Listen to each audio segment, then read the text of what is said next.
여러분 안녕하세요. 스마트폰에서 가장 빈번하게 사용하는 필수 기능이 키패드입니다. 마우스를 대체하는 것은 손으로 터치해서 이용하지만 텍스트를 입력하는 것은 반드시 키패드를 이용해야 하죠. 스마트폰에서 이용하는 키패드에는 기본 키패드 외에도 편리한 입력을 도와주는 다양한 키패드들이 있는데요. 그 중에서 기본 키패드 외에 사용자가 가장 많은 네이버 스마트보드의 편리한 기능을 자세히 알아보겠습니다. 네이버 스마트보드는 구글 플레이 스토어에서 네이버 스마트보드로 검색해서 설치하실 수 있습니다. 네이버 스마트보드를 설치하시더라도 상황에 따라서 음성 입력을 해야 할 경우도 있고 기본 키패드를 활용을 해야 할 경우도 있죠. 그래서 기본 키패드 외에 또 다른 키패드를 이용을 하실 경우에는 꼭 키패드 버튼을 이용을 해서 선택을 할 수 있도록 하셔야 되겠습니다. 자, 설정 들어갑니다. 아래쪽에 일반 들어가시게 되면 네이버 스마트보드 설정이라고 나오죠. 네이버 스마트보드를 설치해 주시게 되면 이렇게 메뉴가 하나 더 생성이 되게 되고요. 그 아래에 보시면 기본 키보드 및 추가 키보드 설정이 나오죠. 자, 여기를 들어가세요. 여기서 기본 키보드를 설정을 해줄 수 있습니다. 지금 네이버 스마트보드로 설정이 되어 있는데 이걸 누르시고 삼성 키보드나 네이버 스마트보드 중에 원하시는 키보드를 선택해 주시고요. 자, 그 다음에 그 아래에 있는 키보드 버튼 표시에 반드시 체크해 주도록 하세요. 키보드 버튼 아이콘을 표시하시게 되면 여러분이 원하실 때마다 원하는 키보드로 바로바로 변경해서 이용을 하실 수 있습니다. 키보드 버튼은 보통 때는 나오지 않고요. 텍스트를 입력하는 상황에서만 나오게 됩니다. 네이버 메모를 실행을 해봤는데요. 이것은 메시지 입력할 때도 마찬가지고 어떤 것이든 텍스트를 입력하는 것은 동일합니다. 자, 이렇게 되면 아래쪽에 키보드가 나오게 되고요. 우측 하단에 보면 아이콘 모양이 나오죠. 자, 이걸 누르시게 되면 여러분 스마트폰에 설치되어 있는 여러 가지 입력을 할 수 있는 기능들이 나오게 되죠. 지금 네이버 스마트보드로 되어 있는데요. 만약에 원래 기본 키보드인 삼성 키보드로 바꾸실 때는 다시 선택을 해주시면 바로 변환이 되게 되죠. 여기서 여러분이 원하시는 걸로 바로 변경을 해주시면 되겠습니다. 자, 원래 기본 키보드에 비하면 굉장히 단순해 보이죠? 그리고 크기도 시원시원하게 크게 나와서 보기가 좋습니다. 입력하는 방법은 마찬가지예요. 이렇게 터치하시면 되겠죠? 지금은 한글을 입력하는 상태인데요. 여기서 특수 문자를 입력을 할 경우에는 여기 있는 특수 문자 버튼을 누르고 입력을 하시는데 그럴 필요 없이 키보드에 보시게 되면 우측 상단에 특수 문자 표시들이 나오게 되죠. 자, 이걸 터치하고 기다리면 해당 특수 문자를 바로 입력을 할 수가 있습니다. 여기도 마찬가지가 되겠죠. 자, 이렇게 두 가지를 입력을 할 수 있을 경우에는 두 가지가 나오게 되죠. 여기서 원하는 것으로 바꿔주실 수 있습니다. 키에 따라서 한 가지만 있는 것도 있고 두 가지가 있는 것도 있으니까 상황에 따라서 쓰시면 되겠고요. 이렇게 쌍자음일 경우에는 쌍자음이 바로 나오게 되겠죠. 보통 쌍자음 쓰실 때는 이렇게 Shift 버튼 눌러서 이용을 하시죠. 그럴 필요 없이 그냥 누르고 바로 선택을 해주시면 되겠습니다. 이게 훨씬 빠르겠죠. 자, 그 다음 한영 전환은 보통 기본 키보드는 터치해서 이렇게 밀어서 전환을 하시는데 네이버 스마트보드는 여기 있는 한영 전환키를 이용을 하게 됩니다. 한 번 누르면 영문, 또 한 번 누르면 한글이 나오죠. 자, 이렇게 해서 한영 전환을 할 수 있고요. 이걸 누르고 기다리시게 되면 또 다른 기능을 이용을 할 수 있어요. 다른 키보드 선택하시게 되면 우측 하단에 있는 키보드 선택 버튼 누르지 않고도 바로 변경을 해줄 수가 있어요. 자, 그 다음 다시 누르고 기다립니다. 그러면 제일 아래쪽에 두 종류의 키보드가 나오죠. 자, 스마트폰을 한 손으로 이용을 하실 때 이 키패드 입력이 좀 불편한 경우가 있죠. 자, 그럴 때는 키보드를 한쪽으로 몰아줄 수가 있습니다. 터치하고 기다렸다가 자, 좌측으로 몰아볼게요. 그러면 좌측으로 몰리죠? 그러면 스마트폰을 왼손으로 쓰시는 분들은 한 손으로 입력을 하기 편리하고요. 여기는 화살표를 눌러서 우측으로 몰아줄 수도 있습니다. 그리고 여기 있는 버튼을 이용하시면 전체 크기가 나오게 되겠죠.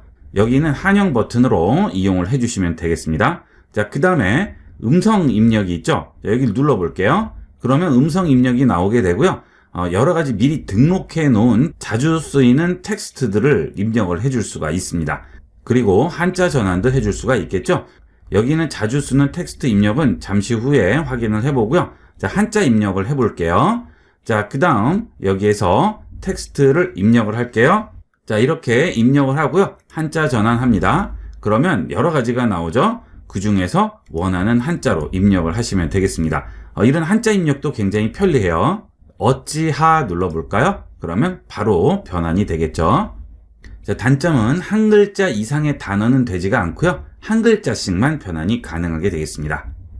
자, 그 다음에 여기 있는 스페이스바는 커서를 이동할 때 이용하게 됩니다. 자, 스페이스바를 누르고 기다리시게 되면 상하좌우 화살표가 나오죠. 자, 이렇게 손을 터치한 상태에서 띄지 않고 움직이시면 해당 부분으로 커서가 움직이게 되겠죠. 이런 식으로 움직여서 여러분이 원하는 곳으로 이동을 시킬 수가 있습니다. 자, 그 다음은 음성 입력을 보도록 하겠습니다. 자, 음성 입력 누릅니다. 그러면 지금 제가 하는 말을 바로 음성으로 변환을 해주게 되겠죠. 이런 식으로 입력을 할 수 있고요.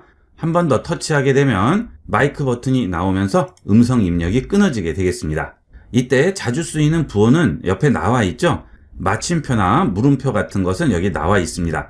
이런 기호들은 그때그때 필요할 때마다 눌러주셔야 되겠죠. 자, 그 다음 영어를 입력을 할 때는 English 눌러주시고 입력을 해주셔야 되고요. 한글로 입력할 때는 한국어를 누르고 입력을 해주셔야 됩니다. 해당 언어만 인식을 할 수 있기 때문에 필요에 따라서 바꿔주셔야 되겠어요. 자, 그 다음 여기 있는 키보드 버튼 누르면 다시 원래대로 돌아오게 되겠죠. 그 다음은 키보드 상단에 있는 메뉴가 되겠습니다. 그 위에 있는 것들은 네이버 메모의 기능들이에요. 자, 그래서 이렇게 네이버 메모를 실행하지 않고요. 카톡 같은 거를 실행을 했을 때 여기 있는 대화창에 터치를 하시게 되면 이번에는 위에 있는 메뉴가 나오지 않죠. 원래 여기 있는 게 기본 스마트보드의 기능이 되겠습니다. 자, 여기 있는 것들은 전부 이모티콘 같은 것들이에요. 굉장히 종류가 많습니다. 다 골라서 이용을 하시면 되겠어요. 자, 그 다음에 그 옆에는 카오모지 같은 것들이죠. 다양하게 있죠. 이것도 다 활용을 할 수 있고요. 자, 그 다음 그 옆에는 바로 입력할 수 있는 문장들을 여기에 넣을 수 있어요. 그래서 자주 쓰는 문구라든지 문장을 미리 입력을 해두시면 나중에 이용을 하실 때 바로바로 써먹을 수가 있겠죠. 예를 들어서 운전 중이라 다시 연락드리겠습니다. 죄송합니다. 이런 거를 일일이 입력하는 것보다는 한 번만 터치하면 바로 들어가니까 아주 쉽게 이용을 할 수가 있겠죠. 특히나 운전 중일 경우에는 텍스트 입력을 위해서 스마트폰 보시면 굉장히 위험하죠. 이 기능도 많이 활용을 해보도록 하세요. 자, 다시 들어갑니다. 자, 그러면 내가 주로 쓰는 문구를 미리 등록을 해놔야 되겠죠. 자, 이렇게 들어온 다음에 우측 하단에 편집 버튼 누르시면 문구를 추가를 해줄 수 있습니다. 문구 추가하기 플러스 누른 다음에 여러분이 자주 쓰는 문구만 입력을 해주시고 완료 버튼 누르면 바로 등록이 되게 됩니다. 자, 그 다음은 맞춤법 띄워쓰기 기능인데요. 네이버 스마트보드를 이용을 할 때 가장 편리하고 유용한 기능이 되겠습니다. 가까운 사이끼리는 맞춤법 같은 것들을 그렇게 따지지 않겠지만 조심해야 되거나 어려운 사람에게 이렇게 문자를 보낼 때 맞춤법이나 띄어쓰기가 엉망이면 나중에 문제가 될 수 있고요. 굉장히 창피하죠? 이럴 때 이용하시면 아주 편리하게 이용할 수 있습니다. 내가 몰라서 내는 게 아니고 작은 화면에서 텍스트를 입력을 하다 보면 오타가 나는 수가 있죠. 그런 것들도 그냥 보내게 되면 성의가 없어 보이죠. 그럴 경우에 이용하시면 아주 편리하게 이용을 할 수 있습니다. 한번 해볼게요. 자, 안녕하세요인데요. 안녕하세요라고 써볼게요. 자, 이렇게 보내버리면 이 사람은 텍스트 입력하고 한번 다시 보지도 않았나 이렇게 생각을 할 수가 있죠. 자, 그래서 이렇게 텍스트 입력하시고 커서만 여기에 두시게 되면 바로 맞춤법이라든지 띄워쓰기를 얘가 알아서 고쳐주게 됩니다. 자, 이렇게 해서 이걸 누르시면 바로 바뀌죠. 제가 일부러 띄워쓰기도 안 하고요. 맞춤법도 틀리게 입력을 해봤는데요. 자, 아래 보시면 거의 완벽하게 들어가죠. 여기 띄워쓰기 부분이나 맞춤법 부분도 전부 검토해서 변경을 해주죠. 이렇게 터치만 해주시면 바로 컬러가 바뀌죠. 변경된 거예요. 또 요거 누르면 바로 변경이 됐죠. 이런 식으로 이용을 하시면 메시지를 잘못 보내서 낭패인 경우를 피할 수가 있겠죠. 자, 그 다음 그 옆에 부분은 번역 기능이 되겠습니다. 이 내용을 여기에 직접 입력을 하셔야 돼요. 자, 여기에 터치해서 붙여볼게요. 자, 그 다음 입력창 보시면 바로 변환이 되죠. 복잡하게 여기저기 왔다 갔다 하고 붙일 필요 없이 그냥 이 창에다가 입력만 하시면 바로 위에 번역이 돼서 들어가게 되겠습니다. 자, 그 다음 끝에 보시게 되면 하트 모양 보이죠? 자, 이거 눌러보시면 이런 여러 가지 이모티콘들을 이용을 할 수 있습니다. 다양하게 있으니까 간단하게 활용을 할 수 있어요. 자, 그 다음에 좌측 끝에 있는 이 네이버 버튼 있죠? 이걸 누르시게 되면 여기에 제가 입력했던 내용들이 다 나와요. 기존에 입력했던 내용을 터치하시게 되면 그 내용이 다시 들어가게 되고요. 그걸로 검색을 할 수 있습니다. 여기 검색 나오죠? 그리고 직접 입력해서 네이버 M 버튼 누르시면 또 검색을 할 수 있겠죠. 교통 상황이라고 썼습니다. 그 다음에 N 버튼 누릅니다. 여기 교통 상황이라고 제일 위에 올라가 있죠? 그리고 앞에 돋보기 버튼 보이죠? 교통 상황 눌러볼게요. 그러면 네이버에서 교통 상황으로 검색을 해주는 것이고요. 그 아래에 이미지 버튼 누르면 해당 내용으로 이미지로 검색을 해주게 됩니다. 이 네이버 M 버튼은 네이버 앱과 연동이 돼서 검색 기능까지 같이 제공을 해줘요. 그 다음은 네이버 스마트보드 설정을 보도록 하겠습니다. 스마트보드를 실행을 해도 되고요. 설정에 들어가셔서 아까 같이 일반으로 들어가신 다음 네이버 스마트보드 설정으로 들어가셔도 됩니다. 언어 추가 입력 방식에 보시면 한국어의 종류가 나오죠. 두 벌씩, 천지인, 배가 여러 가지가 나오게 됩니다. 이 중에서 여러분이 편리한 걸 이용을 하시면 되겠죠. 천지인 키보드는 갤럭시 스마트폰용 키보드가 되겠고요. 두 벌씩 키보드는 보통 우리가 이용을 하는 일반적인 키보드 모양이 되겠습니다. 써보시고 여러분에게 익숙하신 방식으로 이용을 하시면 되겠습니다. 자, 뒤로 돌아갑니다. 자, 지금 한국어를 두 벌씩으로 했죠. 영어는 쿼티 방식이 되겠습니다. 한국어를 두 벌씩으로 쓰던 천지인으로 쓰던 영어 부분은 쿼티 방식만 지원을 하게 되겠습니다. 뒤로 돌아갑니다. 여기에 자주 쓰는 문구가 다시 나오죠. 들어가시게 되면 여기에서도 추가를 할 수 있습니다. 앞서 본 키보드에서 이용을 하셔도 되고요. 여기서도 추가를 하실 수 있어요. 자, 다시 뒤로 돌아가면 이번에는 퀵 문자라고 있죠. 자, 퀵 문자 뭐였죠? 음성 버튼을 누르고 있을 때 나오는 여러 가지 문자들이었죠. 음성과 한자는 고정이 되어 있고요. 나머지 퀵 문자는 내가 원하는 문자로 바꿔줄 수 있습니다. 그리고 퀵 문자 등록은 8자까지만 가능해요.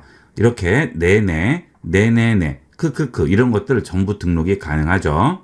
자, 그 다음에 마이 이모티콘도 등록을 할 수 있고요. 자, 원하는 이모티콘을 만들어서 등록을 할 수 있습니다. 그 다음 마이 스티커가 있죠. 이런 식으로 꾸밀 수가 있습니다. 스티커 추가하기 버튼 누르시고요. 사진 촬영, 동영상 녹화 허용해야 되겠죠. 사진 미디어 액세스 허용합니다. 그러면 이 안에 얼굴을 맞춰주시면 되는데요. 카메라로 즉석에서 찍어서 이용을 하셔도 되고요. 아니면 여기 있는 갤러리 버튼을 눌러서 기존에 있는 사진을 이용을 할 수도 있습니다. 갤러리 버튼 누를게요. 갤러리로 들어갑니다. 그 다음 사진을 선택할게요. 그리고 얼굴을 꽉 차게 넣어야 좋다고 하죠. 얼굴을 좀 더 확대하도록 하겠습니다. 손가락 2개를 이용을 해서 얼굴을 확대합니다. 자, 그 다음 이렇게 위치를 잡고요. 빈 공간이 나오지 않도록 잡아주는 거죠. 자, 그 다음 체크를 해주시게 되면 나오게 되겠죠. 자, 이런 식으로 만들어줄 수 있습니다. 여기에 보시면 눈이 가려진다거나 하는 부분들은 얼굴을 좀 더 내려주시면 되겠죠. 이렇게 이용을 하시면 재밌게 활용을 할 수가 있습니다. 자, 그 다음은 상세 설정과 테마 툴바에서 좀 더 세부적인 키보드 설정을 해줄 수 있습니다. 상세 설정 들어가시면 키보드의 높이라든지 가로, 세로, 하단 여백을 줄 수 있고요. 키보드를 터치할 때마다 진동이 나게끔 만들 수도 있고 소리를 줄 수도 있습니다. 그리고 기본적인 시스템 폰트라든지 입력하는 키 크기를 조절을 해줄 수도 있죠. 좀 더 크게 이용을 하시려면 입력 키 크게 보기를 체크를 해주시면 되겠고요. 쌍자음 입력할 때도 키보드를 2번 터치해서 쌍자음을 입력하게 할 수도 있고 좀 전과 같이 길게 누르고 있다가 선택을 할 수도 있겠죠. 이런 것들은 본인이 쓰기 편한 방식으로 이용을 하시면 되겠어요. 자, 그 다음 테마로 들어갑니다. 테마에 보시면 여러 가지 키보드 테마들이 나오죠. 저는 지금 기본 테마인데요. 다양하게 있으니까 이 중에서 골라서 이용하시면 되고요. 그 다음 더보기를 눌러서 더 많은 키보드 중에 고를 수도 있습니다. 정신 없는 게 싫으시면 이렇게 단색조의 컬러가 되어 있는 걸 골라주시면 되겠어요. 자, 그 다음 툴바가 있죠. 이 툴바를 이용을 하시면 이 위쪽 부분을 설정해 줄 수 있습니다. 클립보드라든지 문자 인식, 이 아래쪽에 있는 네이버 기본 서비스나 페이스북, 인스타, 유튜브도 여기에 설정을 해줄 수가 있고요. 글씨 입력을 할 때 커서 움직이기 귀찮으시면 여기 있는 커서 이동 버튼을 추가를 해서 이 버튼을 이용해서 커서를 이동시킬 수도 있겠죠. 커서 이동 버튼을 한번 추가를 해보도록 하겠습니다. 툴바에 있는 이 메뉴들은 움직일 수는 없어요. 그래서 일단 지워야 됩니다. 전부 이런 식으로 지워버리고요. 자, 다 지웠죠? 자, 이제 커서만 이동시키면 되겠죠? 자, 이렇게 좌우, 그 다음 상하 전부 이동을 시켜줍니다. 자, 다 올라갔네요. 제일 처음으로 올라갔습니다. 그 다음 여러분이 필요한 기능들만 위쪽으로 올려주시면 되겠죠. 자, 이 음성 버튼은 여기에 또 있을 필요는 없죠. 이미 키보드에 있기 때문에 이거는 넣지 않으셔도 되겠죠. 자주 쓰는 문구라던가 번역을 많이 하시는 분은 번역을 올려주시면 되겠고요. 번역을 쓸 일이 별로 없으신 분들은 클립보드를 얹어주시는 게 쓰기에 더 편리하겠죠. 자, 이런 식으로 해서 저장을 해주고 다시 뒤로 돌아가 보겠습니다. 그러면 여기에 커서가 나오죠. 이 커서를 이용을 해서 간단하게 이동을 시켜줄 수가 있겠죠. 자, 손으로 터치하기 힘드신 분들은 이렇게 커서를 많이 활용해 보시고요. 그 다음에 이 네이버에서 뉴스나 정보들을 이 위에 창에 보여주게 됩니다. 그렇게 뉴스 창이 나오게 되면 필요 없으면 X로 닫아주시면 되겠죠. 자, 이렇게 뉴스 나왔죠? 자, 필요 없으면 X로 닫아주시면 원래 메뉴가 나오게 되겠습니다. 그리고 이렇게 쓰시다가도 필요한 키보드가 있으실 경우에는 해당 키보드로 또 눌러서 바꿔서 이용을 하시면 되겠습니다. 자, 이렇게 키보드를 하나만 이용하지 마시고요. 여러 가지로 다양하게 이용을 하시면 그때그때 편리한 기능을 적절히 활용을 할 수가 있습니다. 키보드를 다양하게 활용을 해보도록 하세요. 이번 시간은 여기까지 하도록 하겠습니다. 감사합니다.